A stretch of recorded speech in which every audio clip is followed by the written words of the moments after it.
Hi, BookTube, and welcome to a fiction review. I'm grateful for today's novel. It's a work of horror, and I have previously confessed to being a book coward, such that my reading and my viewing has been very, very light on horror. I didn't think it mattered much. And yet, having read the book that we're going to talk about today, I wonder if I'm missing one of the benefits of reading horror, which is that it can be a reflection of what different people think about evil and about darkness, where they see evil being located exactly, and how they believe that it manifests itself. I'd never seen horror fiction before in that way, as a way of examining my own concepts about evil. And reading this novel has made me ask myself, can I face exactly what it is that I'm afraid of?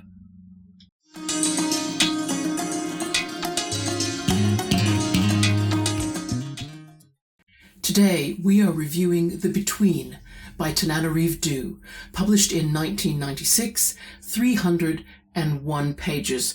And this is black horror, and I'll talk about that in more detail. For a lot of booktubers, that's going to be a concept they're already very familiar with, but if you're not, here's your opportunity to get the barest of introductions, because you long-time viewers of this channel know that I've not read much horror, and this is my first taste of black horror. So I feel like the reading version of a toddler who is right now riding a tricycle, but hopes one day to be confident riding on two wheels, to have the concepts of a particular genre really down pat. I did gain confidence from trying The Between. Hopefully I'm just going to get better and more knowledgeable as I start to explore the genre of horror and see what it has to tell me. And maybe one day I can even stop calling myself a coward. Now, I got this book from my library. Hooray, libraries! They had a list of ebooks, and I'd put this on my BorrowBox is the app that my library happens to use, and they allow you to put together a reading list of ebooks that you'd like to borrow. And I must have added this because of BookTube. There can't be any other reason. It was BookTube that I began to hear the name Tananarive, Tananarive. And I thought, who is this? And everyone's excited about it. And I think, okay, I've never heard of this writer. I'm going to go there. I'm going to find out. So to start with, let me tell you what I've learned about Tananarive. She was born in 1966 in Tallahassee, Florida. She was the daughter of civil rights activist Patricia Dew and civil rights lawyer John Dew. And she went on to study journalism at Northwestern University from their famous Medhill School of Journalism. She graduated from there, and then she also has an MA in English literature from the University of Leeds, where she specialized in Nigerian literature. Her first novel, written while she was working as a journalist, so she had to fit that in there, is the one we're talking about today, The Between, published in 1995. And her most recent book, The Reformatory, was published in 2023. This was the book that I heard about on BookTube. She's also developed a course which she gives at UCLA called The Sunken Place: Racism, Survival, and the Black Horror Aesthetic. That course is available online, and probably because it went viral, it became so popular, the fee for it has been reduced from $348 down to $98. And I will have a link to that course in my description box if you want to study more in depth. Tananarive has also produced short story collections, graphic novels, also a memoir that she co-wrote with her mother about the struggle for Black civil rights. And she's currently affiliate faculty in the creative writing MFA program at Antioch University, Los Angeles. Time to talk about the structure of The Between, starting with the setting as a place. Well, we are in Dade County, which is right down on the most southern eastern tip of the state of Florida. Map on screen now, because it always helps, doesn't it? It's also called Miami-Dade because you have really just Miami and then some Comet Tail suburban communities along the eastern coast, and then the rest of the county is part of Everglades National Park. So this is an urban story. The Between, a middle-class story, a goes-to-church for appearances story, if you like. It's set in the present. However, there is a past, and the past can't be ignored. The past is rural, it's poor, and it's more connected to unusual belief systems.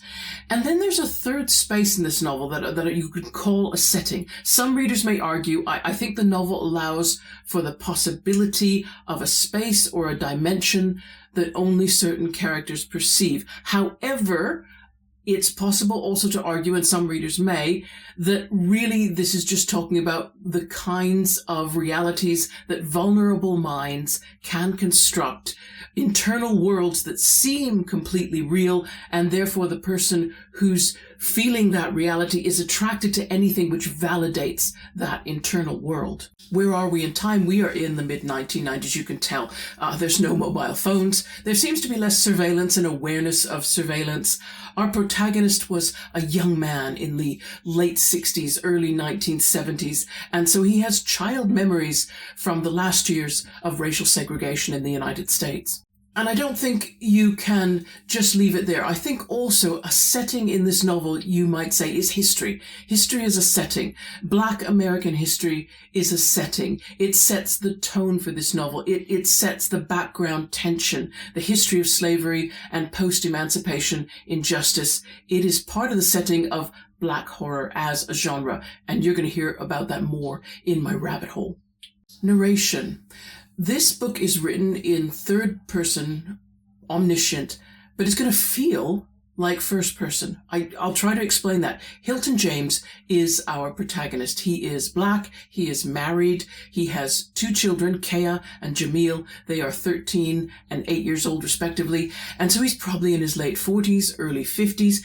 He is the director of Miami New Day. It's a drug rehabilitation center, and addicts are often referred there by doctors and by police. He's been working there a long time. He worked his way up to that senior position from junior position. So he's proved himself. When the book opens, his wife, Day Day, she's been elected judge, circuit court judge for Dade County. But everything you learn, everything you see and hear is because Hilton knows it, or Hilton sees it, or Hilton hears it. That's how it goes. There is a narrative voice, a neutral narrative voice, but they really only speak. It's almost in small phrases here and there. They're inserting the kind of information into the story that you know the character would not naturally think, because it would be for them, it would be stating the obvious, so it wouldn't actually happen in Hilton's head.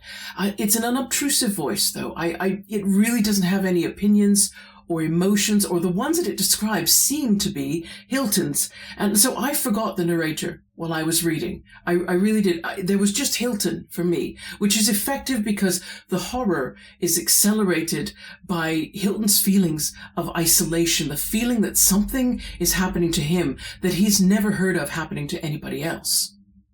Is he an unreliable narrator?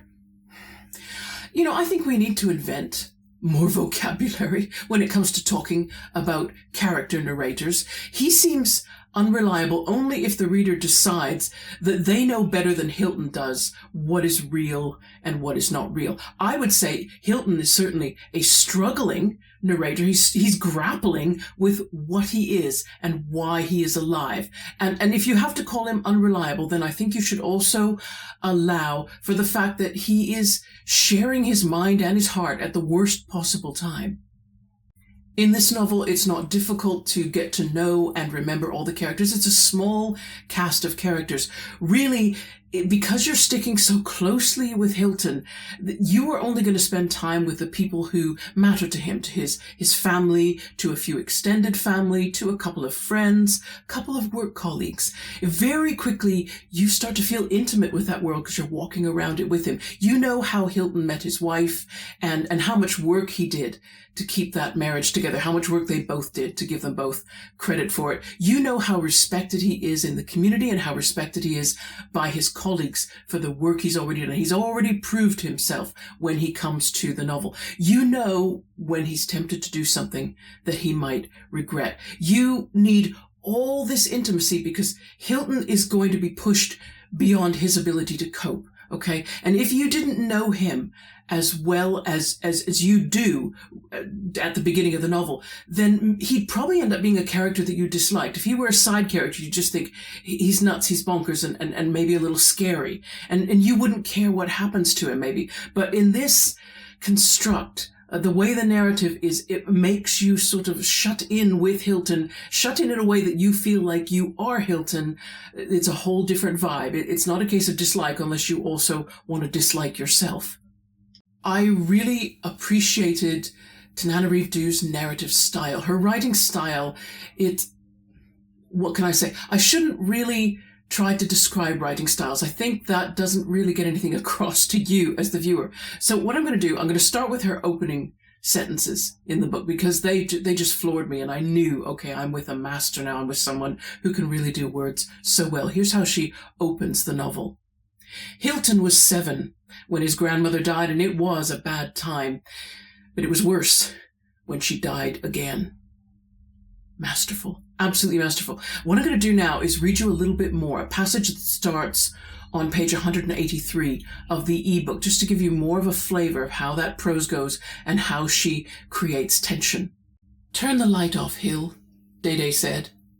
After a moment, Hilton reached up to turn off the floor lamp, leaving the room in darkness. He sat in the chair, the letter still in his hands, and waited for the telephone to ring. He could hear the bathroom sink dripping intermittently, then the click and hum of the central air conditioning unit. These were sounds he had grown used to in his nightly flight from sleep.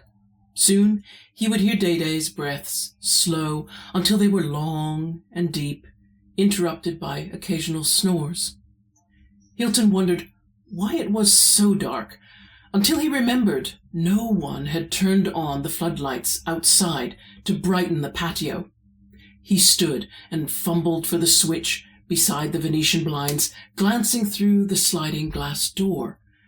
There, outside, he saw a light above the pool, not the electric lights controlled by the panel.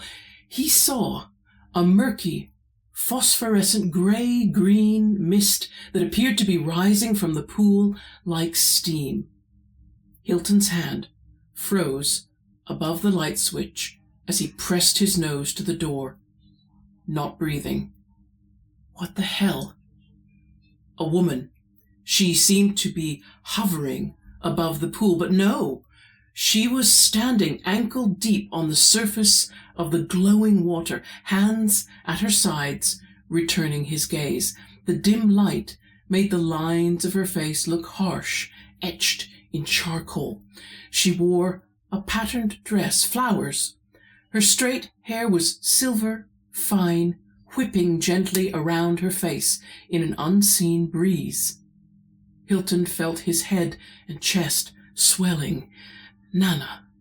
Instinctively, he flicked on all 3 light switches and flooded the patio with beams from all sides. Now the pool blazed with a white light beneath the still surface, the man-made light he recognized. The mist, the woman, were gone. Problematic content. This is an open question to horror readers. Do you guys need problematic content warnings? I'm just wondering, because, I don't go there very often, if horror can include anything that we consider terrifying or grotesque or taboo, or it paradigm shifts us in a disturbing sort of way. Can we really open a horror book and say, hey, don't take me to these certain places? And I'm interested to know if horror readers do make these demands. Why? What are their reasons? Why is one kind of evil, dark thing okay, fine, but another kind of evil, dark thing not?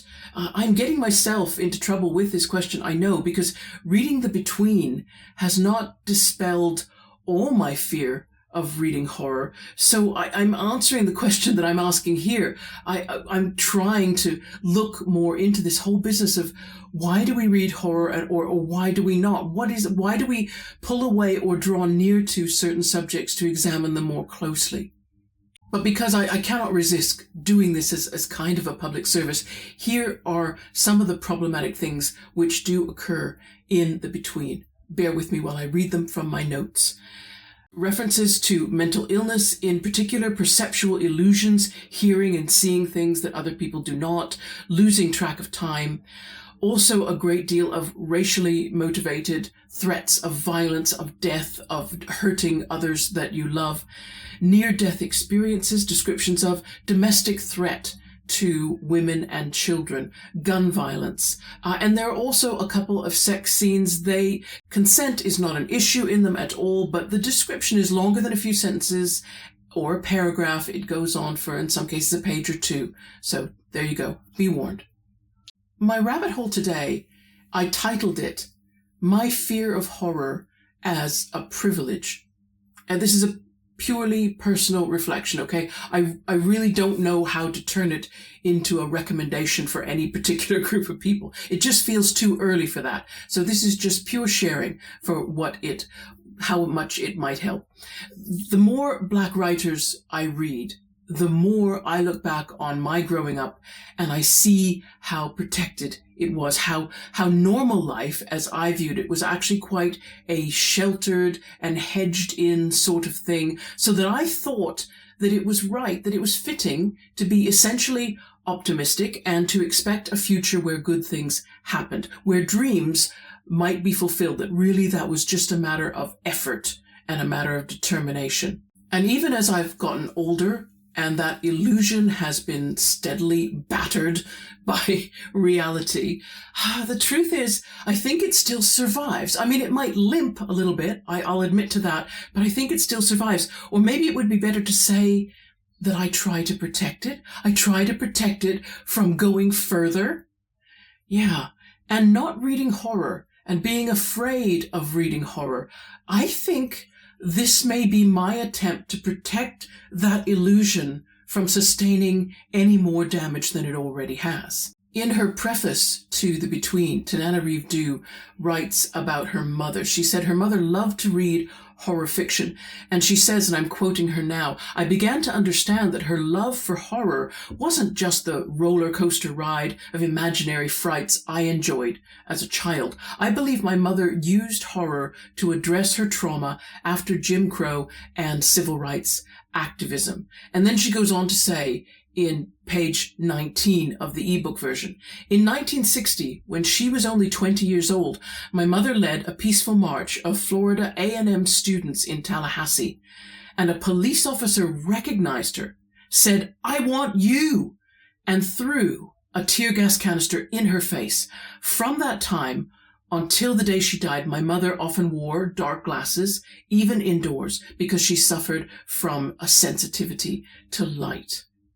Reading that preface, and also articles like Ryan Paul's titled, Can One Get Out? The Aesthetics of Afro-Pessimism, I began to see how the American Black experience changes the perspective of horror written by Black authors. And that's why I suggested that American Black history is part of the setting of all Black horror, even if the events in the book and the characters, they all exist in the contemporary, in the now. This means that the horror of history is a given. It's a default setting, very different from the default setting of my childhood. The default setting for white American horror, as I understand it, and I speak a bit as a fool because I've only just learned this from reading a bit from Tananarive herself and also from Ryan Paul.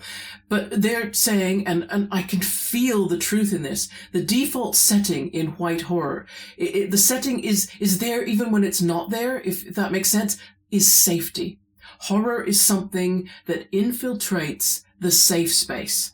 Or the white character steps over a boundary of safety somehow and enters the wrong house, breaks a rule, does not heed a warning, and therefore the horror has a way in to the place that is otherwise would be quite safe. And I can see this, for example, in novels pre-genre like Frankenstein and Wuthering Heights. They furnish good examples. Trouble starts at Wuthering Heights when Heathcliff, the alien child, the dark alien child, is brought into the Earnshaw home, and it all starts from there.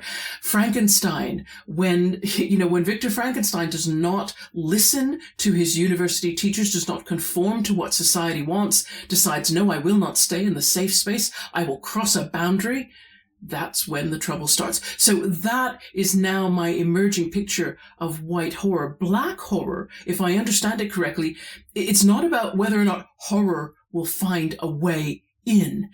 Black horror, as it is being written in America now, I'm learning, has horror as the default setting. That is, it is unsafe. And the question is whether or not it's possible to find a way out, a permanent way out, a way into a safe space. Learning this has been really, really helpful. I wonder now how many other people view horror as something that is always there, that you need to try to escape, or not there but could always creep in if you did not watch what you were doing. And I have a new analytic tool now. And the strange thing is that having this tool to take with me to another horror book is making me feel less afraid to read more horror. And also now I can ask myself, as I'm reading a book, if it's beginning to scare me, I can say, okay, what is actually scaring me and why? And is the thing that scares me, that seems like a horror, is that something that I have the luxury of experiencing or not experiencing in real life? Do I have the privilege, the luxury of control because the horror is actually only in this book and not in my real life? I'm conscious that I may have viewers who've read so much more of the genre than me. And so I'm interested in asking an open question to any of you who might be watching now. If you read horror, what does it do for you? And does it help you in an identifiable way to deal with the ugly, the dark things in real life? And how so? And if you don't read horror, is it because you are a bit like me, you're afraid of being afraid, or do you think it's something else? I'd be interested to know. And that is the review done. Thank you everyone so much. I feel like saying thank you to Tananarive. That was a fantastic and different way of coming into horror. And now I think, I have tools I didn't have before, analytical tools. And so you're going to get a midweek review this week. I have been reading a book by English journalist Alec Russell. Now, he spent several years in the mid-90s and also in the mid-2000s in South Africa as the Telegraph's and the Financial Times foreign correspondent. And he decided to write a book giving a kind of quick survey of the three presidencies, Mandela's, Mbeki's, and really just the start of Zuma's, because the book was published in 2009. It's been an interesting read for me, and I'm going to try and place the book, because while it was informative, I could see some people not finding it very useful and other people finding it useful, but only for a particular aspect of what they learn about South Africa. So look forward to hearing more about that. In the meantime, hope you are all having good reading. Shout out to Meg, who's reading the Vampire Lestat with tiny, tiny, tiny font. I hope you get through it. Nothing worse than tiny font. I wish you luck with that. And I look forward to seeing you all in a few days' time. Take care. Bye-bye.